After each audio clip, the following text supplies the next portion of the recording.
So, ang ating mensahe ngayon ay Joseph who was in prison. Naisip ko kanina habang pinabasa yung saysayan ni Joseph, how about yung history ng buhay ni Joseph ay hindi nangyari ng panahon niya, kundi nangyari ngayon. At si Joseph ay isang membro ng Yewon Church. At ano kaya ang sasabihin ng mga tao nasa paligid niya? Ano kaya magiging kaisipan natin about sa nangyayari sa buhay ni Joseph? Ano kaya yung magiging laman ng ating isip sa bagay na ito? Masasabi pa ba natin sa buhay ni Joseph is God's will? Don't worry. Ano kaya yan? Ano kaya magiging laman ng ating isip? Sabihin lang natin pananampalataya. Jesus Christ is Son of God. Sa buhay ni Joseph, makikita natin na sa mundo ito walang komportableng lugar maliban sa presence ng God. Ang Diyos, nilikha niya ang lahat ng bagay na meron sa kabisan. Ang dapat maintindihan ay meron tayong talento na ang tanging dahilan bakit tayo binigyan ng talent ng Diyos ay to save to the seven nations. At ito ang dahilan kung bakit tayo sinip ng Diyos. At ang talento natin, gagamitin natin ito para iligtas ang 257 nation. First, dapat maintindihan, before the world was created, God has a great plan. Naisipan natin na ang Diyos ay may dakilang plano. Kailanman ay hindi siya nagkamali sa kanyang plano. Sa bawat paglagay ng pundasyon sa daigdig, sa bawat paglalagay ng mga panahon, sa ating mga panahon, kailanman ang Diyos ay hindi nagkakamali. At perpekto ang paglikha niya, at perpekto ang plano niya. Hindi siya nangangailangan ng payo ng iba. At pangalawa, yan. Ayaw niya na.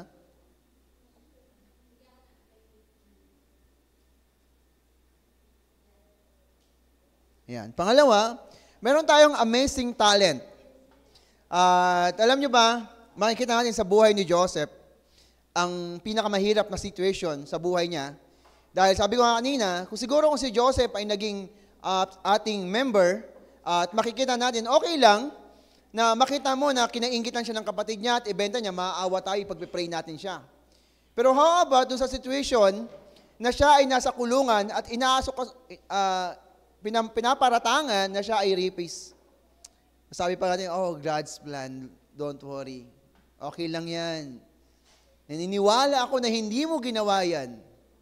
Yung kaya ang magiging takbo ng ating isip. Okay lang yan. At may plano ang Diyos. Pero alam nyo ba, siguro kung member siya ng Yewon Church, baka pambihira. Buti na lang, nakalayo-layo ako dun. Kundi, yari ako. Diba? Yun yung pwede natin maging kaisipan. Ngayon, nasasabi natin na ito ang absolute plan ng Diyos sa buhay ni Joseph dahil nabasa natin ang history. How about, nung si Joseph ay nandun sa kalalagayan, alam niya kaya na yun ang kanyang journey? Alam niya kaya na yun ang tanging paraan para mangyari ang absolute plan ng Diyos? Yun kaya ang dahilan kung bakit si Joseph?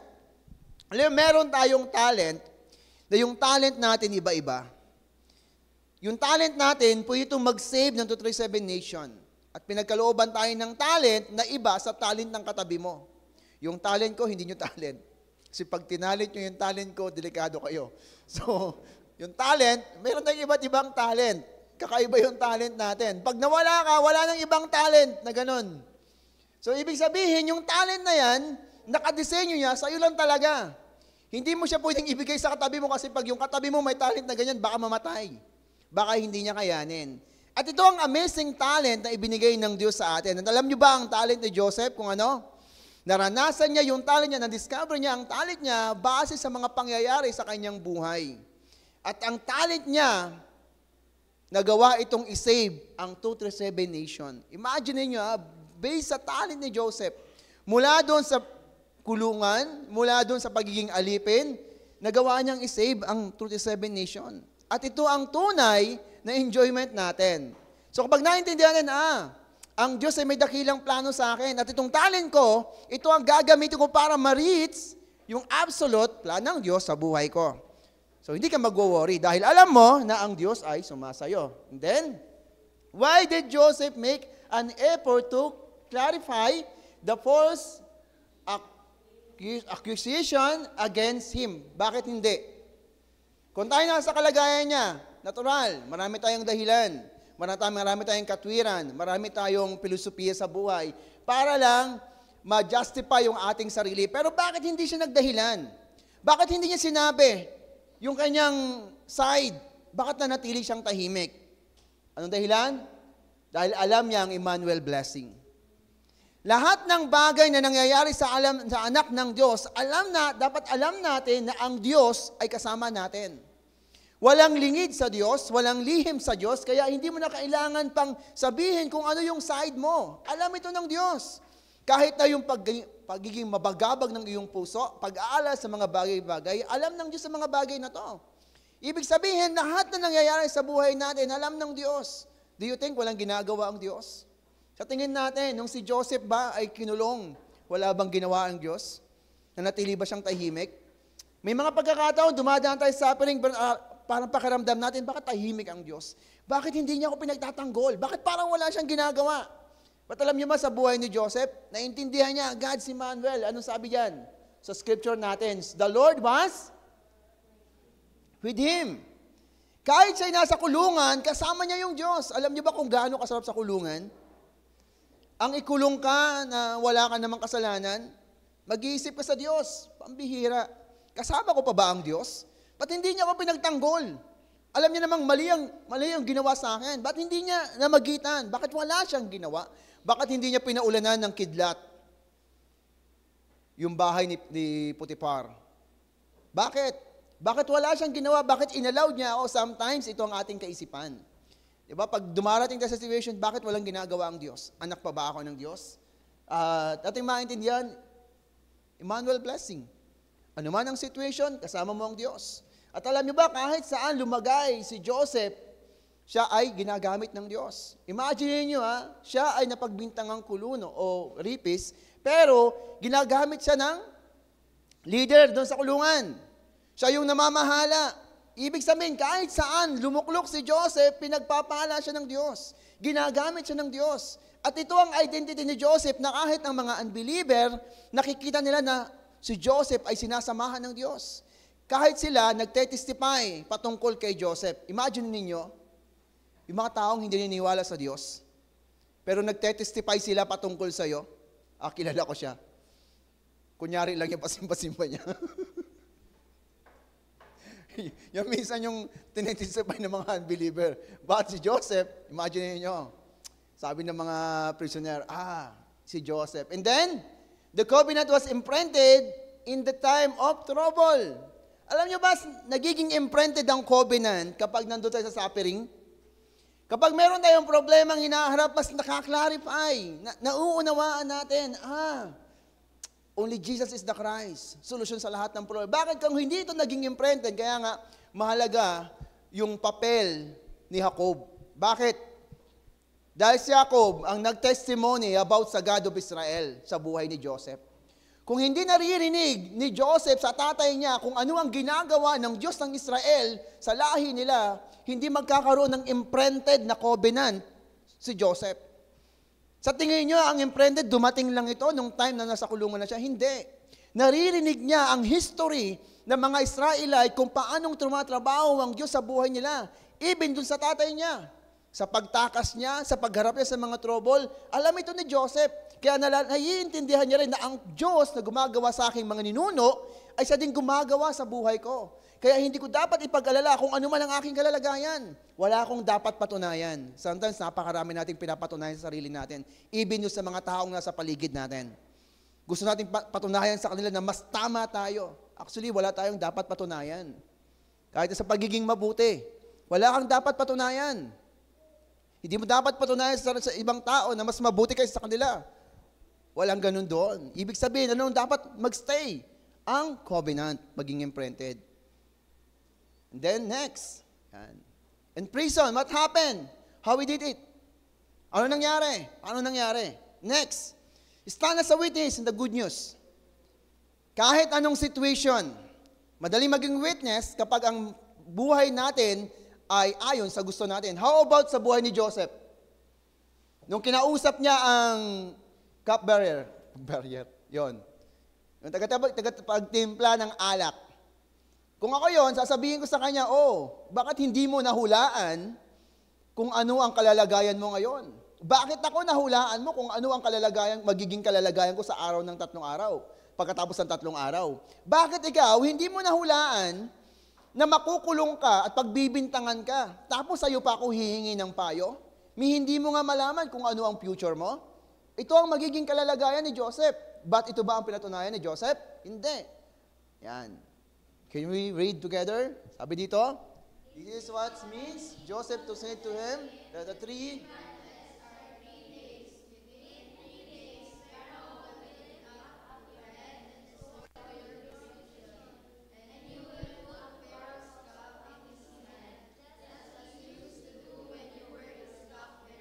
Ayan.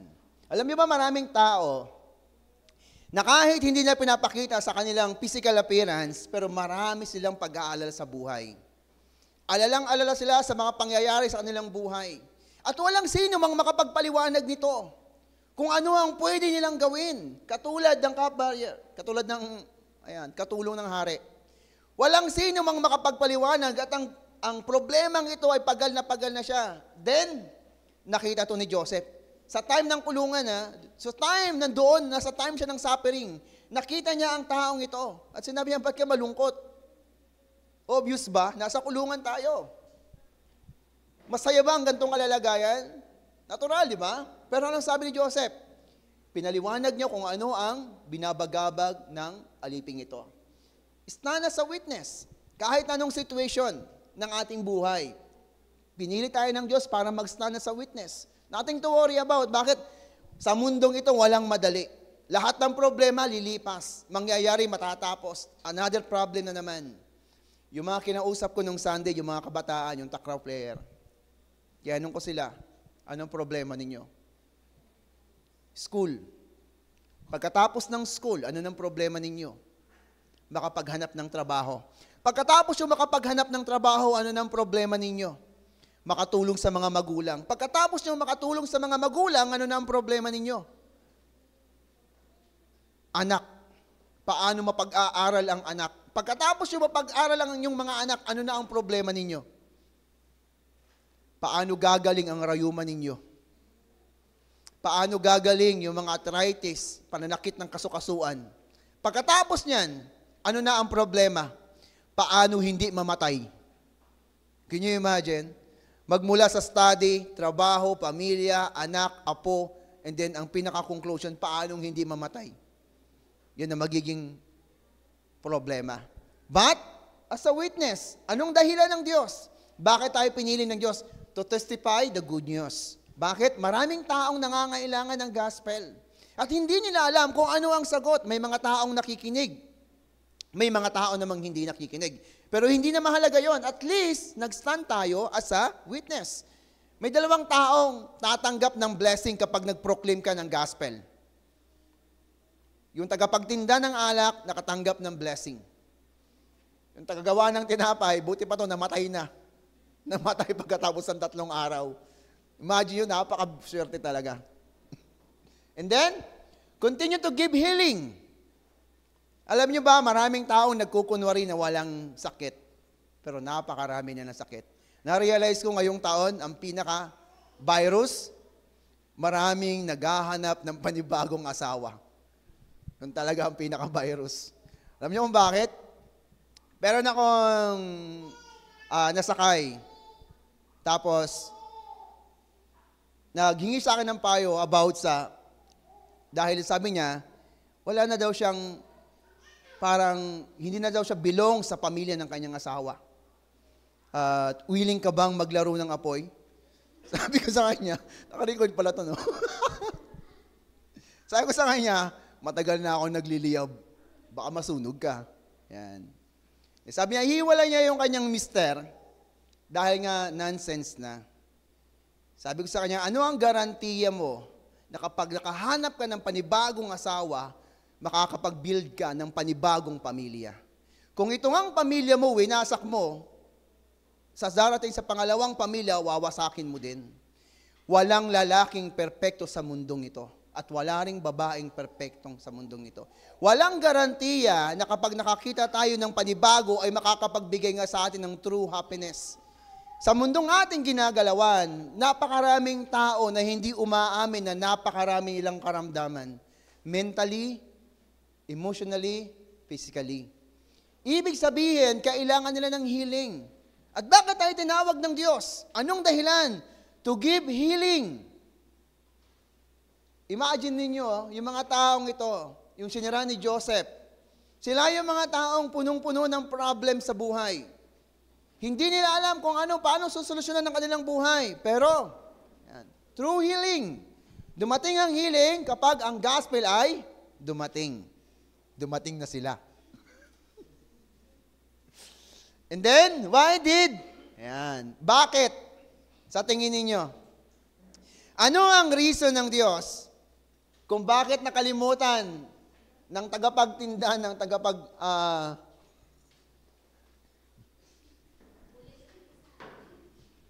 balik natin ulit. Ayan. So, ano ang reason kung bakit nakalimutan ng barrier. Tagapagtimpla ng alak ng hari, yung pangako niya kay Joseph. Kasi nung time na hinulaan ni Joseph yung kanyang panaginip, sinabi niya doon sa tagapagtimpla ng alak, pwede ba, banggitin mo yung pangalan ko. Sabihin mo yung pangalan ko doon.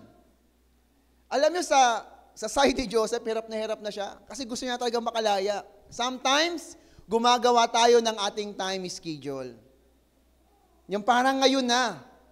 Pinapangunahan natin yung Diyos kasi ang gusto natin ngayon na ibigay ng Diyos yung time schedule. But alam niyo ba kung bakit hindi pa nangyayari? Dahil tinuturuan tayo ng Diyos maghintay. Matutong maghintay. Lahat ng paghihintay may ibinubunga. Magkaroon tayo ng patient ng katulad ng farmers. Alam niyo ba ang patient ng katulad ng farmers? Habang nakikita niyang umuulan at tumutubo unti-unti ang pananim. Hindi niya man nakikita ang mga bunga pa nito. Ang kasiyahan ng kanyang puso ay wala ng pagsidlan. Ang mindset ng farmers, alam niya, darating ang panahon, ang mga aking tinanim ay aanihin ko din. Ito yung mindset ng farmers. Hindi niya pwedeng pwersahin yung kanyang mga tinanim na ngayon na, please, magbunga ka na. Wala na kaming bigas. Hindi niya pwedeng pwersahin yun. Bakit? Sometimes ang tao gumagawa ng sarili niyang time schedule. Pero, ayan. Can you read? Pwede bang basahin natin?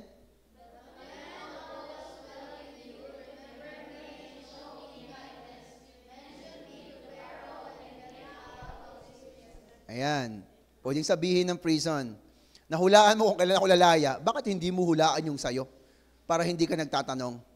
Imagine niyo, sinabi niya, pwede bang banggitin mo yung pangalan ko? Bakit? Kasi gusto niya na lumaya. Ayaw niya na sa ganung kalalagayan, pero laging merong time schedule ang Diyos. Alam niyo ba, ang God's time schedule is perfect time schedule? Bakit? Dahil ang lahat ng bagay na ito naka-inline doon sa absolute plan of God. Ibig sabihin, ang kailangan gawin, ayan, hintayin ang problema. Nung dumating ang problema, naalala ng tagapagtimpla ng alak na merong batang Hebreo na nakakulong na kayang magpaliwanag ng mga panaginip. At ito ang solusyon sa problema ng hari. Imagine nyo ang problema nila. Hindi masagot ng mundong ito ng mga matatalino, ng mga yung mga matatalinong tagapayo ng mga hari. Hindi nila masagot. At sinong nakasagot? Only the young Hebreo. Merong nag-testify patungkol kay Joseph, meron akong nakilala na nasa kulungan na isang batang Hebreo. Siya ang nagpaliwanag ng aking mga problema. And then, pinatawag siya at dumating ang problem. Naalala ko, kila Pastora Julie. One day, dumating ako doon, walang tao. Pastora Julie lang, yung kanyang best friend. Tapos lagi niyang binabanggit sa akin na sana ma-share natin yung kapitbahay natin, yung bayaw ni Pastor Ace, Pastor Bayaw ni Pastor Rems, sorry. Ayan. Bayaw ni Pastor Rems. At sabi ko sa kanya, manalangin tayo ng problema. Dahil hanggat walang problemang dumarating sa isang tao, matataas ang boses, matataas ang pride niyan. Hintayin natin ang problema dahil mismong sila ang magsasabing, pwede ba, sharean mo kami ng gospel? Alam niyo ba ang nangyari? Ayon. Sabi ni Pastor Julie sa akin, puntahan natin yung kasi may taning na ang buhay. Meron siyang cancer sa buto. Kaya wag niyong hintayin manalangin ako na dumating ang problema para maintindihan niyo ang gospel. Pag nanalangin ako ng ganun. Ayan. So, yan na. Ayan. Alam mo ba, pag dumating kami doon, welcome po. Sabi ko, oh, Panginoon, bakit kailangan pang mangyari ang mga bagay na to? Pwede namang hindi na. Bakit? Kasi minsan ng tao, kapag walang-wala na talagang makapitan, baka ang Diyos na ang solusyon. Laging last option ng God. Laging huli. Kaya pa naman natin, saka na ang Diyos, baka may ginagawa pa siya. Pero alam nyo ba? Ayan. Kaya minsan, ang blessing ay answer. Kasi bakit? Nung dumating ang problema doon sa hari, na-reveal yung great talent ni Joseph. Imagine ninyo ano ang reason kung bakit pinadala ng Diyos doon si Joseph sa kulungan? Yung kulungan ni Joseph, hindi ordinaryong kulungan. Kulungan ito ng mga taong magagaling, mamahala ng Ehipto. At doon si Joseph natuto ng business management. Dahil yung mga kasama niya doon, mga emperor, may mga talento sa pagpapatakbo ng financial sa lugar ng Egypt. Kaya kung nasaan tayo ngayon, hindi yan aksidente. Hindi yan, aksidente lang itong nandito ako. No! Alam nyo ba kung sasabihin kong aksidente lang pagpunta ko doon sa bahay, pag-ampun sa akin ng pamilya ko? Aksidente lang yon. Simulang pagkabata na tagabalot ako ng tinapay. Do you think? Masasabi ko na yung talent ko ngayon ginagamit ng Diyos for word evangelization financially. Kung paano ako makipag-usap dun sa mga customer namin, sa school, sa 1, 2, 3, go. Diba? For lahat yun. Lahat ng yun for business. Ayun. Kaya kailangan pagdating sa business, marunong ka makipag-communicate. Kunin mo yung puso nila. Ayan. Ganun yun. Pag nakuha mo yung puso nila, hindi sila tatanggi. Yan ang business. Kaya sa lahat ng talent na binigay sa iyo ng Diyos, laging ang purpose ay word evangelization. Bakit? Pag word evangelization ang focus mo, pagyayamanin ng Diyos yan. At mai-enjoy mo. Ay, isipin ninyo, kaya doon ka na-realize, dati nanalangin ako, Lord, wala man akong talent. Ano bang talent ko sa buhay? Hindi ako marunong umawit. Hindi rin ako marunong tumugtog ng gitara o anumang bagay na meron ako. Wala akong talent. Ang alam ko lang talent, magtiis na magtiis. Kahit na ang hirap-hirap na magtiis ka pa din. Yun lang yung talent na training sa akin ng Diyos. And then, ngayon na-realize ko na, lahat ng bagay na yon merong dahilan ng Diyos. Kaya kung nasan tayo ngayon, nothing to worry about. Anong gusto mo? Ipagpalit kayo ng Diyos, ikaw na si Joseph? Ipakulong ka niya? Baka pagdating doon pa lang sa paghulog sa balon, di ba? Magre-reklamo na tayo. But, ang kailangan natin gawin, yan. Lahat ng buhay sa mundong ito, walang madali. Tandaan po natin. Sa mundong ito, walang comfort zone. Akala ng iba, ang pagpunta at paglapit sa Diyos, kapag ikaw ay anak ng Diyos, ikaw ay nasa comfort zone na. Actually, ang katotohanan, pag ikaw ay anak ng Diyos, napakaraming challenges. Tama ba? Napakaraming conflict. Gusto mo mag-date, pero fix doon sa schedule ng worship service. Ay! Sana hindi na ako naging anak ng Diyos. Di ba? Woo! Hanggang 9 pa sana to eh. Ang problema, naging anak ako ng Diyos. Kainis talaga. Tutugtog pa ako. But, we need to understand. Challenge!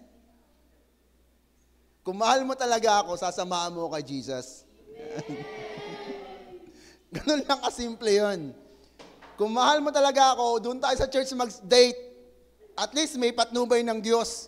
Pag sa labas tayo mag-date, walang patnubay dyan. Kaya kitang patnubayan, pero panandalian lang.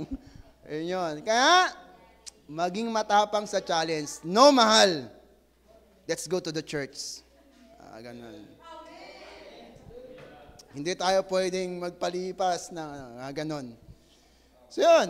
So ito ang ating pulpit message. Grab hold. Ano man ang situation, it's okay. Kasama ko yung Diyos. Nothing to worry about. Kaya ganun. Sa pag-ibig, kasama mo ang Diyos. Sa lahat ng plano ng buhay, kasama mo ang Diyos. Kahit mag-failure, mabasted ka, it's okay. Marami pa diyang iba. Huwag kang masisiraan ng loob. Huwag kang mababaliw. Bakit? Hindi siya ang tamang tao para sa iyo. At hindi rin siya ang taong tama para sa...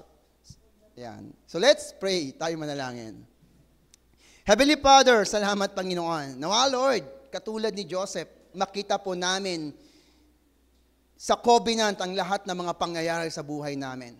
At magkaroon kami ng absolute answer sa pamagitan po ng gospel. Salamat po Diyos sa iyo pong biyaya at pag-ibig sa makapangyarihang pangalan ni Jesus. Amen.